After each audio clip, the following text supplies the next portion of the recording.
La expiación del pecado. Continuando con el tema sobre el pecado, hay que decir que el pecador es totalmente incapaz de tratar con su pecado y no se puede esconder de él. La Biblia dice, comillas, «Sabed que vuestro pecado os alcanzará». Números 32, 23. El hombre no puede limpiar su pecado por sí mismo. En la Sagrada Escritura se encuentra este interrogante, comillas, ¿quién podrá decir, yo he limpiado mi corazón, limpio estoy de mi pecado? Proverbios 29. Dios, que es omnisciente, sabía que el hombre le iba a fallar, por lo cual previó una forma muy particular para permitirle al hombre borrar sus pecados, o por lo menos cubrirlos como en el Antiguo Testamento. Eso es lo que se conoce como expiación, y esto residía en la mente y en los propósitos de Dios, y le iba a permitir a los seres humanos cubrir su pecado para volver a tener comunión con su Creador.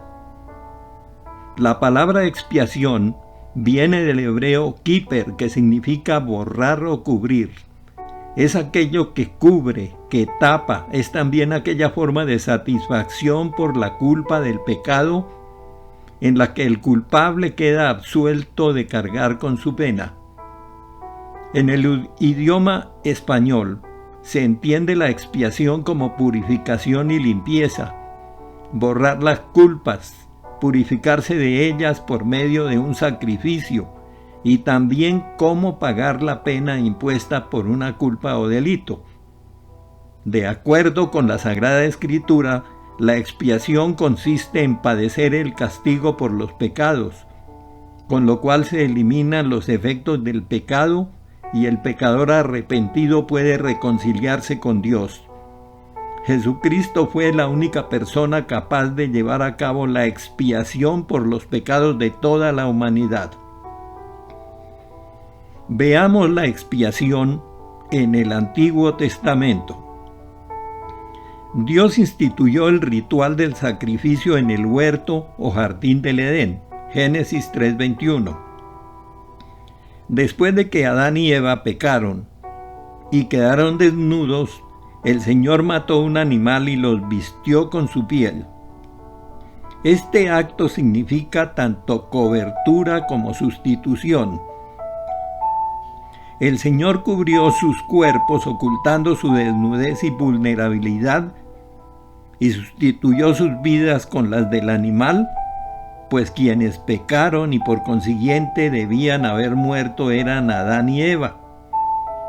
Por otra parte, dice la Biblia, Dios le ordenó a Moisés que le dijera a los israelitas, si el animal que ofrece en holocausto es de ganado vacuno, deberá presentar un macho sin defecto a la entrada de la tienda de reunión. Así será aceptable al Señor.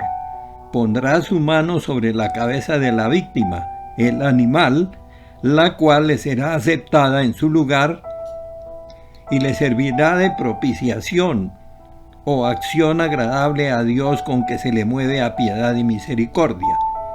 Después degollará el novillo ante el Señor, y los hijos de Aarón, los sacerdotes, tomarán la sangre y la derramarán alrededor del altar que está a la entrada de la tienda de reunión.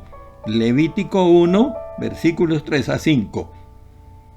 La expiación mediante la sangre del sacrificio se fundamenta en el pecado, pues éste contamina al hombre e interrumpe su relación con Dios.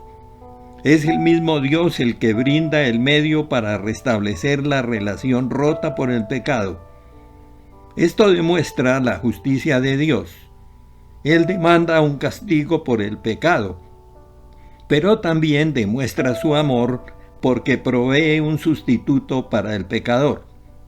La expiación en el Antiguo Testamento no podía en sí quitar el pecado, sino que prefiguraba a Jesucristo, sacrificio perfecto provisto por Dios mismo. Comillas, porque la sangre de los toros y de los machos cabríos no puede quitar los pecados. Hebreos 10:4. En el Nuevo Testamento, el hombre seguía en desobediencia, en rebeldía, en perversión. Estaba perdido y era esclavo del pecado, pero Dios había prometido enviar un Salvador. Isaías 9, 6 y 7. Y envió a su Hijo Jesucristo, Juan 3:16. Cuando se anunciaba la venida de Cristo, se dijo que cargaría con los pecados de la humanidad. Él le iba a quitar los pecados a cada pecador arrepentido. Por eso Juan el Bautista, cuando vio a Jesús, dijo: «He aquí el Cordero de Dios que quita el pecado del mundo». Juan 1:29. Jesucristo, el Hijo de Dios, había de morir en la cruz para la redención de los pecadores.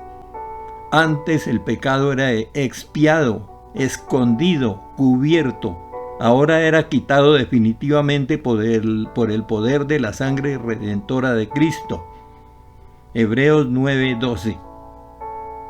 Cristo murió, su sangre fue derramada, y ahora lo único que se demanda de toda persona es que crea en Él. El Hijo de Dios justificará al pecador que crea en Él. Juan 3:36.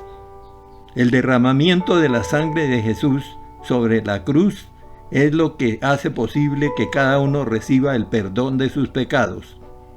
Dice en 1 de Pedro 2:24, comillas, «El mismo Señor Jesús en su cuerpo llevó al madero nuestros pecados, para que muramos al pecado y vivamos para la justicia. Por sus heridas, ustedes han sido sanados», cierro comillas. Así el gran problema entre Dios y el hombre por causa del pecado quedó solucionado y la santidad de Dios plenamente satisfecha, quedando el hombre en condición de aceptar la obra que Cristo realizó en el Calvario por los pecadores. Continuaremos con el tema sobre el pecado. Que el Señor los bendiga.